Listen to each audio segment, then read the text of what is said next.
अभी recently mains का exam हुआ यूपीएससी का, मैंने जीएस पेपर 1, 2, 3, 4 चारों पेपर्स ऑब्जर्व किए और एक प्रॉपर एनालिसिस आपके साथ लेके आया हूं।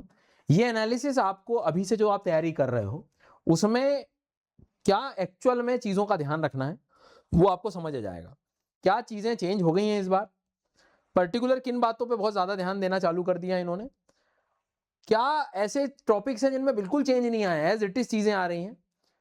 कुछ बातें तो इनमें हम ऐसी भी देखेंगे जिसमें आप प्रिडिक्ट कर सकते हो अगले साल की चीजें कि यार इस तरह से मुझे डायरेक्शन पे काम करना है। तो प्रॉपर जीएस 1, 2, 3, 4 चारों पेपर्स पे हम काम करेंगे, कुछ एग्जांपल्स के साथ मैं आपको चीजों को बताऊंगा और फिर हम देखेंगे। ठीक है, सबसे पहले तो जीएस पेपर 1 की बात कर लेते हैं हम लोग। देखो जीएस पेपर 1 में हमें मालूम है हिस्ट्री है, सोसाइटी है, ज्योग्राफी है। आपको मैं बहुत ही क्लियरली स्पष्ट तरीके से बताता हूं, इस बार के पेपर को भी आप देखोगे तो बहुत ज्यादा हाथ पैर नहीं मारने इसमें। सबसे पहली चीज, मतलब सर आप क्या कहना चाह रहे हो, based on the PYQs previous year, जैसे ज्योग्राफी में मैंने बार बार क्लासेस में, अभी प्लस क्लासेस में भी बार बार उनको जो थीम्स दी हैं मैंने, ये थीम है, ये क्वेश्चंस हैं, इनको सॉल्व करो, क्वेश्चन तुम्हें बनेगा और यहीं से आएगा और वही हो भी रहा है। तो स्पेशली देखो जहां चेंज है वो बताऊंगा अभी मैं आगे, बट जीएस 1 में स्पेशली मैं आपसे कहूंगा कि बहुत हाथ पैर मारने की जरूरत नहीं है। आप क्वेश्चंस जब देखोगे तो क्वेश्चंस का एक तरह से प्रीवियस ईयर के जो आधार थे उसके आधार के आसपास ही इन्होंने क्वेश्चंस बनाए थे। इस बार बहुत हद तक चीजें प्रिडिक्ट आप अभी भी कर सकते हो। अब ये हवा में नहीं बातें कर रहा हूं मैं बेटा, ये मैं बात कर रहा हूं स्पेशली एक एग्जाम्पल से। जैसे अशोका की कहानी जब हम पढ़ रहे होते हैं तो जो सबसे बेसिक चीज है ना अशोका की, भाई इंस्क्रिप्शन, जब भी हम पढ़ोगे तो अशोका के इंस्क्रिप्शंस पढ़े जाएंगे।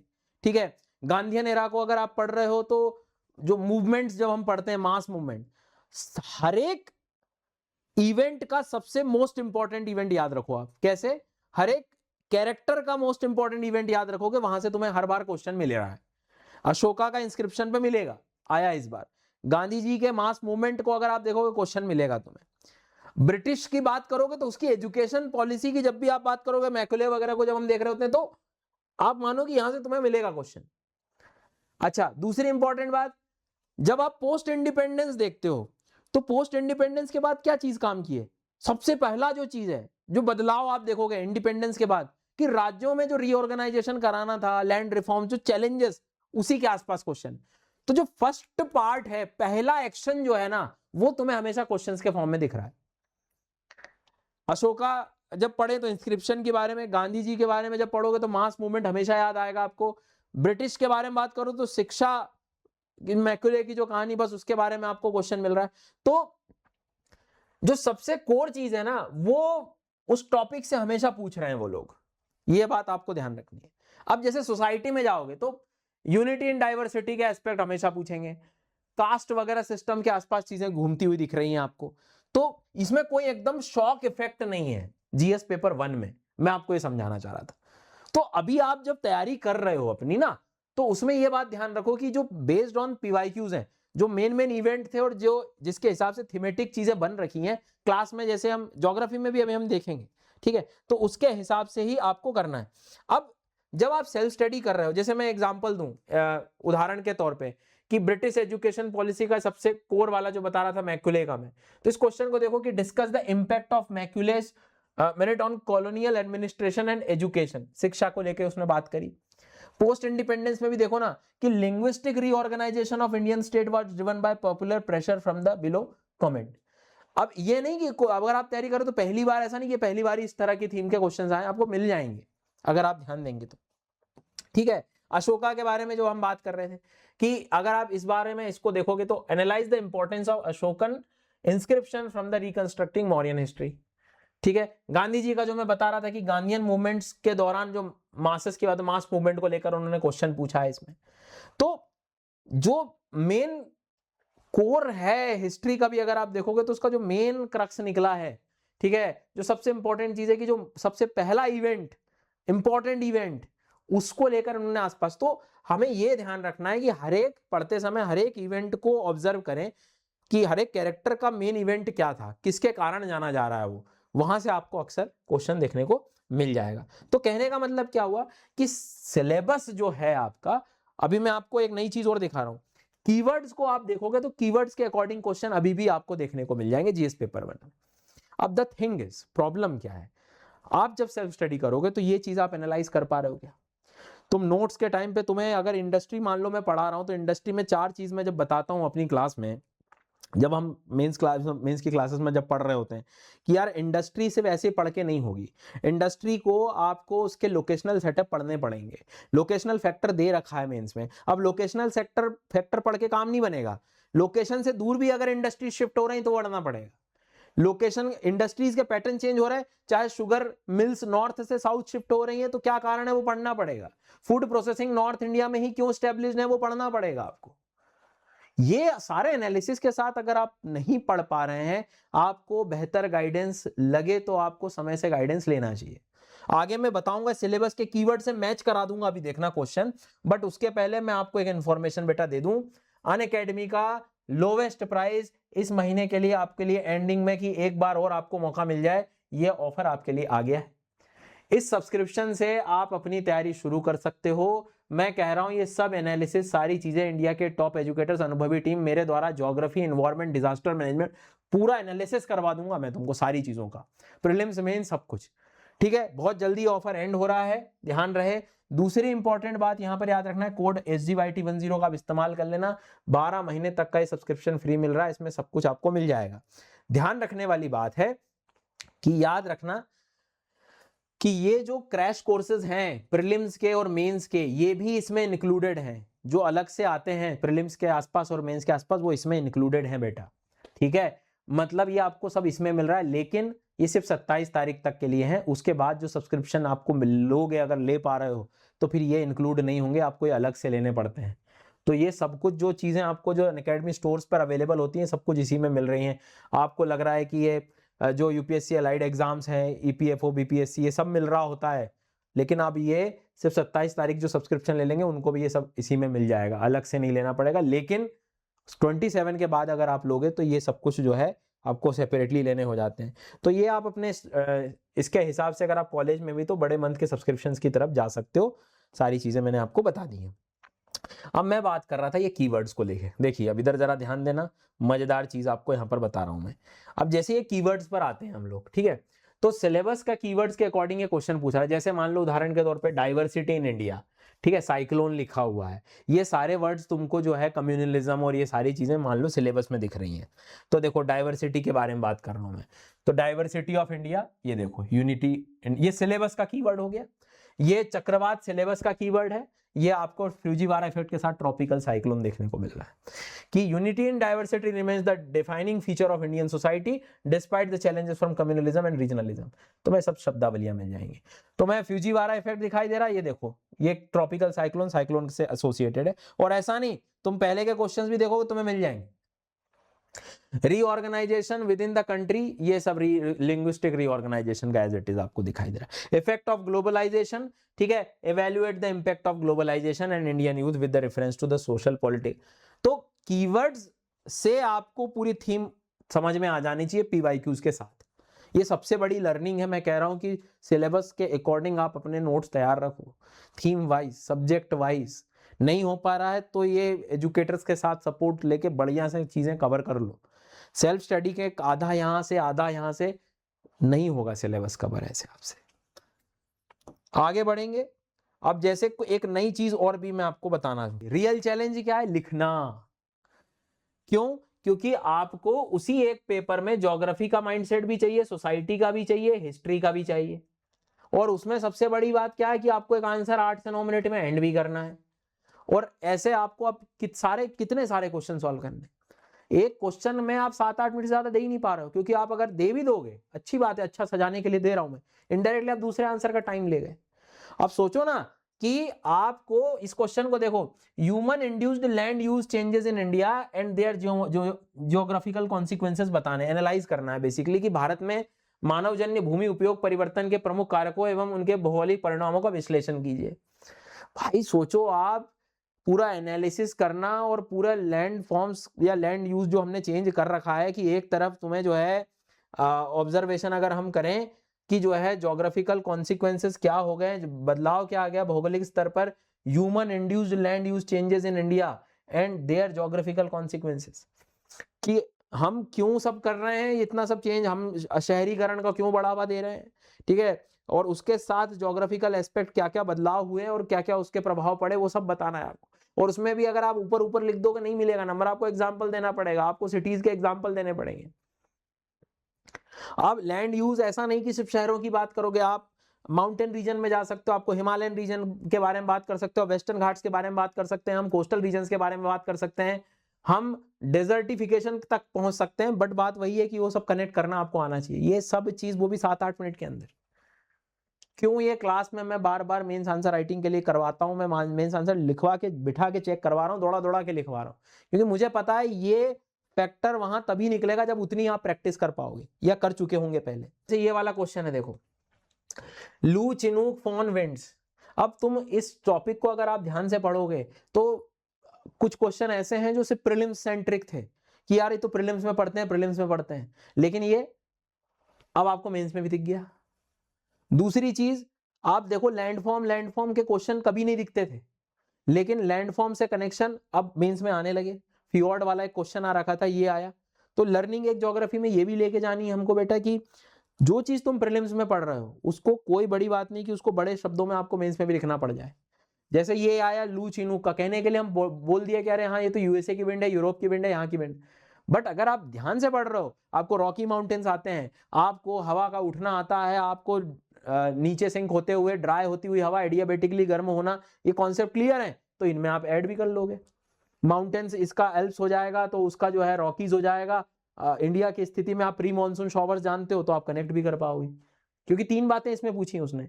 तो कहने का मतलब ये है कि जब सिर्फ ऊपर ऊपर पढ़ के भी नहीं काम चलना है, तो यू नीड गाइडेंस। आप प्रॉपर ठीक से पढ़ेंगे तो ही सब काम बनना है, ठीक है। और ये सारी चीजें डिटेल में हम लोग डिस्कस कर रहे होते हैं प्लस क्लासेस में, ये तो बिल्कुल तय है, जो बच्चे पढ़ रहे हैं उनको पता है ये सारी चीजें, ठीक है। आ गई बात समझ में?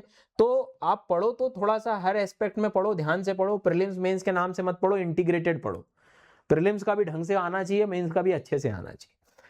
अब ऐसे उल्टा हो जाता है सर जीएस 2 में, जितना प्रिडिक्टेबल है जीएस 1 उतना ही जीएस 2 बिल्कुल विपरीत दिशा में जाता हुआ हमें दिखता है। मतलब जितना डायरेक्ट है ना, जितना रिलेटेबल है जीएस 1, मान के चलो उतना ही ट्विस्टेड कॉम्प्लिकेटेड है भाई साहब जीएस 2। क्यों सर? इतना भयंकर करंट अफेयर्स के साथ आपको लिंक करना पड़ेगा, बिना उसके कुछ काम नहीं बनने वाला। आपको मतलब लिंकेजेस बनाने, आपको आपकी एनालिटिकल जो प्रोसेस है ना उसको बेहतर करना पड़ेगा। मतलब इंटरप्रिटेशन बहुत जरूरी है, क्वेश्चन ही क्या पूछ रहा है वही डिमांड ही नहीं कई बार पता होगी। मैं एक एग्जांपल देता हूं आपको ना, जैसे उदाहरण के तौर पे आप समझना जरा,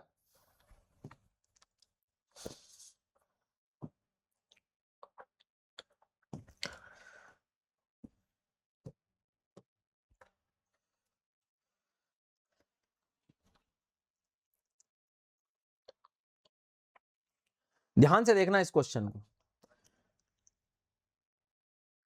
to what extent pressure groups, social movements, corporate lobbies, देखो 3 चीजें है ना, pressure group, social movement, corporate lobbies, deepen pluralistic democracy in India by representing excluded interest.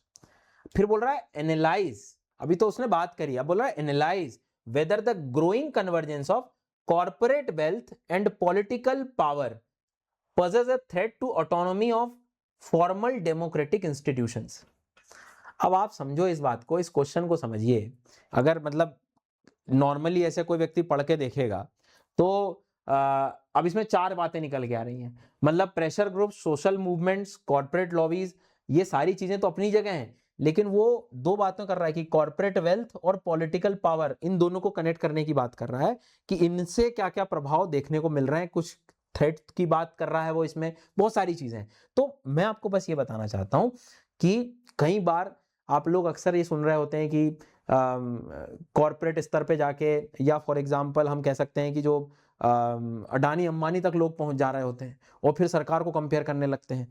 तो बिल्कुल कई बार ऐसा लगेगा कि कुछ बच्चे इस एंगल पे ले जाके आंसर को सॉल्व कर देंगे। इट्स लाइक कि वो जैसे ये वाली कहानी कि जो है व्हील के साइड में एक रेड बटन दिखाई दे रहा है, हाँ दिख रहा है, दबा दिया, नहीं दबाना था। मतलब बात यही कहना चाह रहा हूं मैं कि कई बार क्वेश्चन जो है ये वाला दिख रहा है सीधा सीधा कि कुछ इनसे क्या नुकसान होगा, तो फटाफट मैं सब बता देता हूँ। एनालाइज करने को कह रहा है आपको, वो बैलेंस की कहानी जो बोलते जाते हो, आपने भी कई बार सुना होगा कि जो करंट अफेयर्स के एग्जाम्पल के साथ प्रूव करना पड़ेगा आपको चीजों को, कि इंपैक्ट है तो ये इंपैक्ट हो रहा है, प्रभाव है तो ये हो रहा है, बेहतर स्थिति बन रही है तो इसके कारण बन रही है।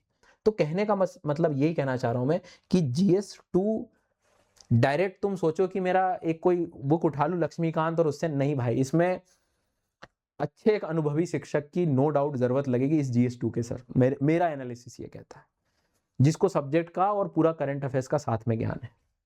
इसको देखो आप, women as a class neither belong to minority group nor they are regarded as forming a backward classes. In the light of this statement discuss the evolution of women's reservation from the local bodies to parliament.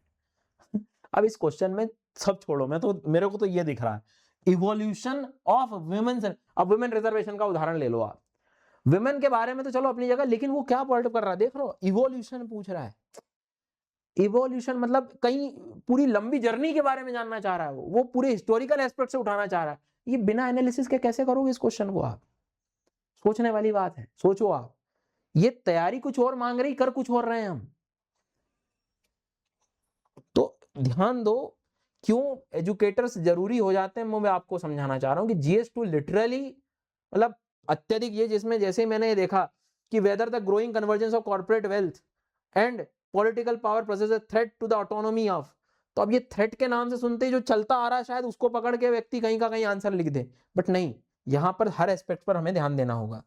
ऐसे GS3 में आ जाओ आप, देखो GS3 उतना ही, फिर तुमको थोड़ा सा देखो, पहले था कि एक्सपेक्टेड है, GS1 ठीक ठाक, 2 बिल्कुल ही अलग एनालिसिस बेस्ड क्वेश्चंस बन रहे हैं। GS3 में कुछ हद तक चीजें रिपीटेड दिख जाएंगी आपको और बढ़िया से, जैसे फाइनेंशियल इंक्लूजन मिलेगा तुम्हें क्वेश्चन, ठीक है, बायोटेक के क्वेश्चन मिल जाएंगे, money laundering, solid waste management, disaster management, ये हालांकि इसको अपन एनवायरमेंट में रख सकते हैं, डिजास्टर मैनेजमेंट के कुछ क्वेश्चन PYQs की थीम से आप बना सकते हो, एनवायरमेंट में एनर्जी सिक्योरिटी। अब इसको ऐसे समझो, देखो क्या लिखा है कीवर्ड अपना, फाइनेंशियल इंक्लूजन, देख रहे हो आप, तो examine the view that financial inclusion is an integral part of social, ये अपनी कहानी हो गई, ये क्वेश्चन हो गया, ठीक है, फाइनेंशियल इंक्लूजन को लेके। अब 2022 में क्वेश्चन पढ़ो आप, 2022 में फाइनेंशियल इंक्लूजन दिखेगा तुम्हें, 2016 में देखो फाइनेंशियल इंक्लूजन दिखाई देगा। तो अगर मैं PYQs पकड़ के जा रहा हूं दिमाग में, तो मेरे लिए कुछ हद तक पेपर को एनालाइज करना इजी हो जाएगा। अभी इस साल का बायोटेक्नोलॉजी एग्रीकल्चर में पूछ रहा है वो, कि भाई साहब मेरे को एग्जांपल के साथ बताओ कि बायोटेक्नोलॉजी कैसे मदद कर रही है इंडियन फार्मर्स को उसके in processing their perishable crops. अब बायोटेक्नोलॉजी का तुम 2019 में क्वेश्चन देख लो, ये आपको मिल जाएगा, फार्मर्स का स्टैंडर्ड पूछ रहा है वो, बायोटेक्नोलॉजी का क्या यूज है, upliftment the poor section of the society, मतलब एप्लीकेशन जो वर्ड उसने यूज किया है ना सिलेबस में, वो एज इट इज तुमको यहां पर दिखाई दे रहा है। तो एनालिसिस ये कहता है कि GS3 में अभी भी PYQs का रेलेवेंस बना हुआ है, उसके साथ अपनी तैयारी करें। मनी लॉन्ड्रिंग, इंटरनल सिक्योरिटी में मनी लॉन्ड्रिंग हो गया, नक्सलिज्म हो गया, ये सवाल आपको इसके तुम्हें मतलब मिलेंगे तो मिलेंगे ही मिलेंगे। ये देख लो आप, टेरर फंडिंग हो गई, नो मनी फॉर टेरर, ठीक है, मनी लॉन्ड्रिंग, पैसा वाला पार्ट दिखेगा, टेररिज्म वाला पार्ट दिखेगा, नक्सलिज्म का पार्ट दिखेगा, साइबर सिक्योरिटी को लेकर पूछ सकता है, 4-5 चीजें घूमेंगी। प्लस हाँ, हमें करंट एस्पेक्ट से भी तैयार होना है, जैसे एजेंटिक AI वगैरह का उन्होंने पूछा, ठीक है। अब डिजास्टर रिस्क रिडक्शन को लेकर बात करोगे अगर आप, कीवर्ड है अपना, है ना, तो जैसे रैपिड इंफ्रास्ट्रक्चर के डेवलपमेंट से डिजास्टर रिस्क कैसे जो है उससे प्रभावित हो रहा है, तो डिजास्टर रिस्क रिडक्शन पहले भी आ रखा है क्वेश्चन, सेंडाई फ्रेमवर्क को लेकर इन्होंने पूछा था, ठीक है, डिजास्टर रिस्क रिडक्शन पहले भी तुम्हें क्वेश्चन देखने को मिल जा रहा है। तो GS3 के कुछ चीजें अगर आप ध्यान से देख रहे हो तो यू विल रियलाइज कि कहीं ना कहीं भाई साहब इन्होंने थीम वाइज जो है चीजों को उठाया है, और वो PYQ से आप एक्सपेक्ट कर सकते हो।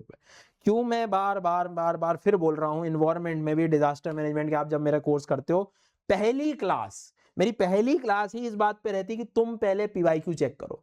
तुम्हें बार बार क्वेश्चन वल्नरेबिलिटी का मिलेगा, तुम्हें बार बार क्वेश्चन जो है अर्थक्वेक एज अ डिजास्टर मिलेगा, तुम्हें बार बार कैपेसिटी बिल्डिंग पर दिखाई देगा, डिजास्टर रिस्क पर दिखाई देगा, हजार्ड जोनेशन पर दिखाई देगा, हजार्ड मैपिंग की कहानी पर बात करेगा, हर बार जो है क्या स्ट्रेटेजी होनी चाहिए, नेशनल प्लान को लेकर आसपास चर्चा कर रहा है वो।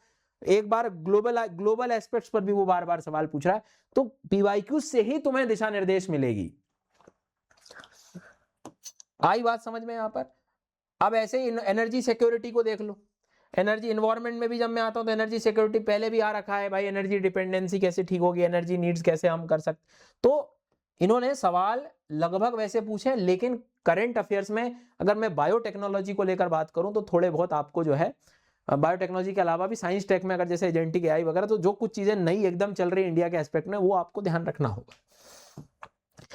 GS4 को मैं चाहूंगा ध्यान से सुने आप। एथिक्स का जो मैंने एनालिसिस किया वो ये है कि पता नहीं एक प्रयोगशाला की तरह कंसीडर कर लिया GS पेपर 4 को। क्यों सर? मतलब एक फ्रीक्वेंटली चेंज होते हुए तुम देखते हो एथिक्स वाले चीज में। जैसे 2013 से 21 में मैंने क्या देखा, सीधे सवाल आ रहे हैं भाई साहब, कोट बेस्ड स्ट्रेट फॉरवर्ड, मतलब जो सिलेबस में टर्म दिया हुआ है डेफिनेशन में वो एज इट इज तुम्हें मिल रहा है। Integrity, accountability, emotional intelligence, aptitude क्या होता है, इनको डिफाइन करो, केस स्टडीज इसके आसपास। बस अचानक 2022 में पेपर एकदम लेंदी हो जाता है, ठीक है, केस स्टडीज बिल्कुल जो है आने लगी। अब लेकिन क्या हो रहा है, केस स्टडीज पहले पढ़ो, एक दो क्वेश्चन आ जाते थे उसमें भी, लेकिन अब क्या कर दिया केस स्टडीज में भी कि 4-5 क्वेश्चन हर केस स्टडी से आने लगे। मतलब लेंदी ऐसा है कि तुम सॉल्व करने में लेंदी। भाई केस स्टडी पढ़ी आपने, एक दो सवाल दिया, चलो तो तब तक तो चेंज था, ठीक है, समझ गए। पर अब जो है केस स्टडीज में 4-4, 5-5 क्वेश्चन पूछने लगे, फिर आपको ढंग से मतलब एनालिसिस करना पड़ेगा। 2026 का देखोगे आप तो अब कुछ नया ही चालू हो गया। क्या? एथिक्स भी तुमने थोड़ा अप्लाइड पार्ट में कर लिया। मतलब ये कि पहले क्या होता था कि आप अपना आंसर लिखोगे तो आप एग्जाम्पल दोगे, इन्होंने क्वेश्चन में ही अब एग्जाम्पल दे दिया और उसके आधार पर आपको जो है चीजों को तैयार करने को बोल दिया। जैसे देखो यहां पर ये क्वेश्चन को देखो कि थ्योरी वाला जो पार्ट था उसमें इन्होंने केस स्टडी डाल दी कि मतलब एक यूनिवर्सिटी प्रोफेसर है, generates a PhD evaluation report और वो AI से बना लेते हैं, submits it with some of the modification, discuss the perspective of accountability and integrity. देखो ये कीवर्ड पहले क्वेश्चंस आते थे, ठीक है, आते थे, आप इसको एक्सप्लेन करने के लिए अपने हिसाब से कुछ एग्जांपल्स देते थे। अब इन्होंने पूछा है लेकिन इस बार केस स्टडी भी खुद ही दे दी एक तरह से, कि मतलब केस स्टडीज का कहने का मतलब ये कि थ्योरी में भी उन्होंने केस स्टडी ऐड कर दी और एग्जांपल तुम मत दो, हमने खुद दे दिए पहले ही, तो एनालाइज करो। अब पर्टिकुलर इसका अपना एक एथिक्स है, ठीक है। ऐसे ही देखोगे आप इधर तो यहां पर मेरे क्वेश्चन में कि business house is working on a project that could displace a forest community from their habitat as the administrative officer, ये देखो, of that district was ethical challenge. अब ये तो क्वेश्चन होगा, अब ये ऊपर की भी कहानी जो है उसने कनेक्ट करने की कोशिश कर ली। तो चीजें बहुत बदल गई एथिक्स में, तो बिल्कुल नया पैटर्न बिल्कुल तैयार कर दिया इन्होंने। पेपर भी काफी बड़ा लेंदी था। मैं आपसे फिर कह रहा हूं, आप इस वीडियो को ढंग से एनालाइज करो, देखो, ऑब्जर्व करो कि डिमांड अलग है। एग्जाम सिर्फ पहला स्टेज का नहीं, मेंस का भी है, ठीक है। तो आपको नो डाउट सपोर्ट की जरूरत है। अगर लग रहा है एजुकेटर्स से पढ़ना चाहिए, वो आपको डेफिनेटली इस चीज के लिए तैयार कर देंगे, ट्रस्ट मी, तैयार कर देंगे। अभी भी टाइम है। वीडियो क्या तुम्हें कैसा लगा वो तो बताओगे ही आप, लेकिन ये सब्सक्रिप्शन की जो मैं बात कर रहा हूं, ये आपके लिए जो है लोवेस्ट प्राइस में चालू हो गया है।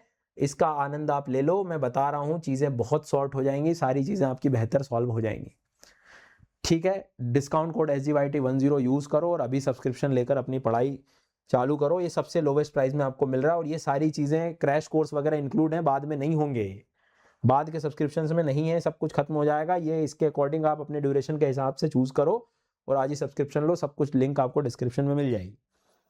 Thank you.